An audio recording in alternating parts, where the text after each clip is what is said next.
श्रीमद्भागवत महापुराण प्रथम स्कंद दूसरा अध्याय भगवत कथा और भगवत भक्ति का महात्म। श्री व्यास जी कहते हैं, शौनक आदि ब्रह्मवादी ऋषियों के ये प्रश्न सुनकर रोमहर्षण के पुत्र उग्र सर्वा को बड़ा ही आनंद हुआ। उन्होंने ऋषियों के इस मंगलमय प्रश्न का अभिनंदन करके कहा आरंभ किया।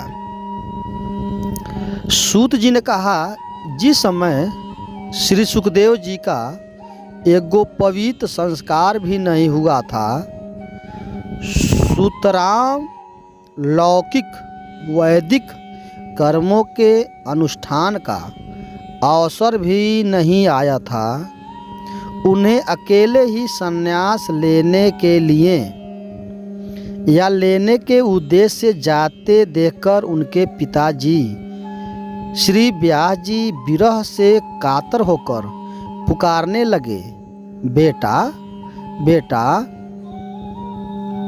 उस समय तन्मय होने के कारण श्री सुखदेव जी की ओर से वृक्षों ने उत्तर दिया, ऐसे सबके हृदय में विराजमान श्री सुखदेव मुनि को मैं नमस्कार करता हूँ। यह श्रीमद् भागवत अत्यंत गोपनीय रहस्यात्मक पुराण है। यह भगवत स्वरूप का अनुभव कराने वाला है और समस्त वेदों का सार है। संसार में रहस्यात्मक फंसे हुए जो लोग इस घोर अज्ञान अंधकार से पार जाना चाहते हैं, उनके लिए आध्यात्मिक तत्वों को प्रकाशित करने वाला यह एक अद्वितीय दीपक है। वास्तव में उन्हीं पर करुणा करके बड़े बड़े मुनियों के आचार्य श्री सुखदेव जी ने इसका वर्णन किया है। मैं उनकी शरण ग्रहण करता हूँ। मनुष्यों में सर्वश्रेष्ठ भगवान के अवतार नर नारायण ऋषियों को, सरस्वती देवी को और श्री व्यास देव जी को नमस्कार करके तब संसार और अंतःकरण के समस्त विकारों पर विजय प्राप्त करने वाले इस श्रीमद् भागवत महापुराण का पाठ करना चाहिए। ऋषियों, आपने संपूर्ण विश्व के कल्याण के लिए यह बहुत सुंदर प्रश्न किया है, क्योंकि यह प्रश्न श्री कृष्ण के संबंध में है और इससे भली भांति आत्मशुद्धि हो जाती है। मनुष्यों के लिए सर्वश्रेष्ठ धर्म है जिससे भगवान श्री कृष्ण में भक्ति हो। भक्ति भी ऐसी जिसमें किसी प्रकार की कामना न हो और जो नित्य निरंतर बनी रहे। ऐसी भक्ति से हृदय आनंद स्वरूप परमात्मा की उपलब्धि करके कृत्य हो जाता है। भगवान श्री कृष्ण में भक्ति होते ही अन्योन्य प्रेम से उनमें चित्त जोड़ते ही निष्काम ज्ञान और वैराग का आविर्भाव हो जाता है। धर्म का ठीक ठीक अनुष्ठान करने पर भी यदि मनुष्य के हृदय में भगवान की लीला कथाओं के प्रति अनुराग का उदय न हो तो वह निराश्रम ही श्रम है।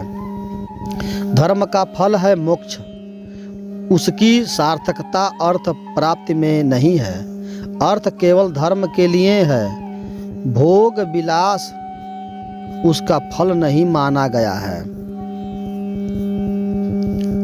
भोग विलास का फल इंद्रियों को तृप्त नहीं करना नहीं है। उनका प्रयोजन है केवल जीवन निर्वाह। जीवन का फल भी तत्व जिज्ञासा है। बहुत कर्म करके स्वर्ग आदि प्राप्त करना उनका फल नहीं है। तत्ववेत्ता लोग ज्ञाता और ज्ञेय के भेद से रहित अखंड अद्वितीय सच्चिदानंद स्वरूप ज्ञान को ही तत्व कहते हैं। उसी को कोई ब्रह्म, कोई परमात्मा और कोई भगवान के नाम से पुकारते हैं। श्रद्धालु मुनिजन भागवत श्रवण से प्राप्त ज्ञान वैराग्य युक्त भक्ति से अपने हृदय में उस परम तत्व रूप परमात्मा का अनुभव करते हैं। शौनक आदि ऋषियों यही कारण है कि अपने अपने वर्ण और तथा आश्रम के अनुसार मनुष्य को धर्म का अनुष्ठान करते हैं। उनकी पूर्ण सिद्धि इसी में है कि भगवान प्रसन्न हो, इसलिए एकाग्र मन से भक्तवत्सल भगवान का ही नित्य निरंतर श्रवण कीर्तन ध्यान और आराधना करना चाहिए। कर्मों की गांठ बड़ी कड़ी है। विचारवान पुरुष भगवान के चिंतन की तलवार से उस गांठ को काट डालते हैं। तब भला ऐसा कौन मनुष्य होगा जो भगवान की लीला में प्रेम न करे। शौनक आदि ऋषियों पवित्र तीर्थों का सेवन करने से महत्व सेवा, तदंतर श्रवण की इच्छा, फिर श्रद्धा, तत्पश्चात भगवत कथा में रुचि होती है। भगवान श्री कृष्ण के यश का श्रवण और कीर्तन दोनों पवित्र करने वाले हैं। वे अपनी कथा सुनने वालों के हृदय में आकर स्थित हो जाते हैं और उनकी अशुभ वासनाओं को नष्ट कर देते हैं, क्योंकि वे संतों के नित्य सुहृदय हैं। जब श्रीमद् भागवत और भागवत भक्त को निरंतर सेवन से अशुभ वासनाएं नष्ट हो जाती है, तब पवित्र कीर्ति भगवान श्री कृष्ण के प्रति अस्थाई प्रेम की प्राप्ति होती है। तब रजोगुण और तमोगुण के भाव, काम और लोभ आदि शांत हो जाते हैं और चित्त इनसे रहित होकर तत्सत्व गुण में स्थित एवं निर्मल हो जाता है।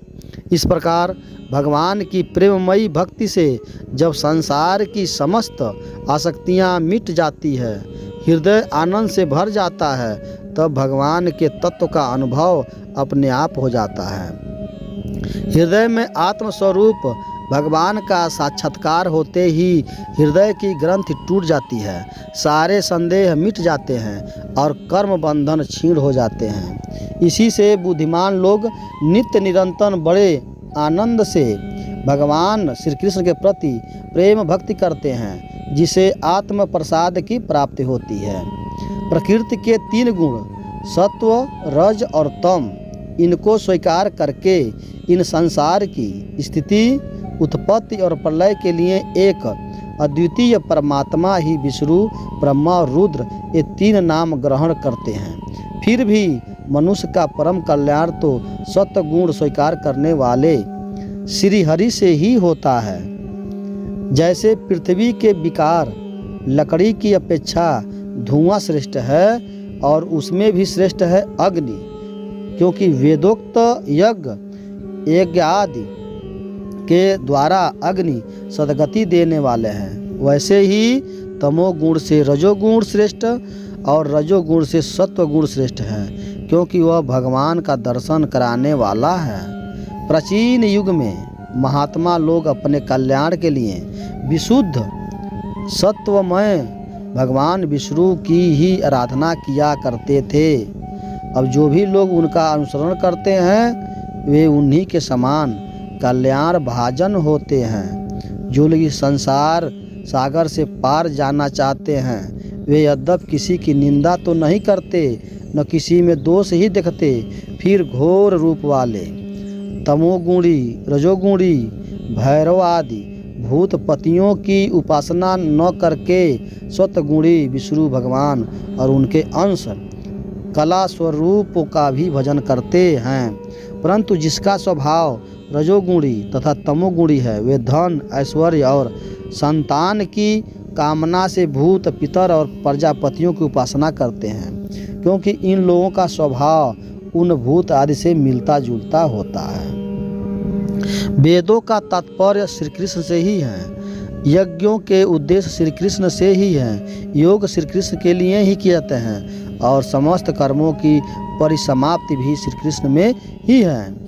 ज्ञान से ब्रह्म स्वरूप श्री कृष्ण ही प्राप्त होती है। तपस्या श्री कृष्ण की प्रसन्नता के लिए ही की जाती है। श्री कृष्ण के लिए धर्मों का अनुष्ठान होता है और सब गतियाँ श्री कृष्ण में ही समा जाती हैं। यद्यपि भगवान श्री कृष्ण प्रकृति और उसके गुणों से अतीत है, फिर भी अपनी गुणमयी माया से, जो प्रपंच की दृष्टि से है और तत्व की दृष्टि से नहीं है, उन्होंने ही स्वर्ग के आदि में इस संसार की रचना की थी। ये सत्व, रज और तम तीनों गुण उसी माया के विलास से हैं। उनके भीतर रहकर भगवान उनसे युक्त सरीखे मालूम पड़ते हैं। वास्तव में तो वे परिपूर्ण विज्ञान आनंद घन हैं। अग्नि तो वस्तु एक ही है, परंतु जब वह अनेक प्रकार की लकड़ियों में प्रकट होती है तब अनेक सी मालूम पड़ती है।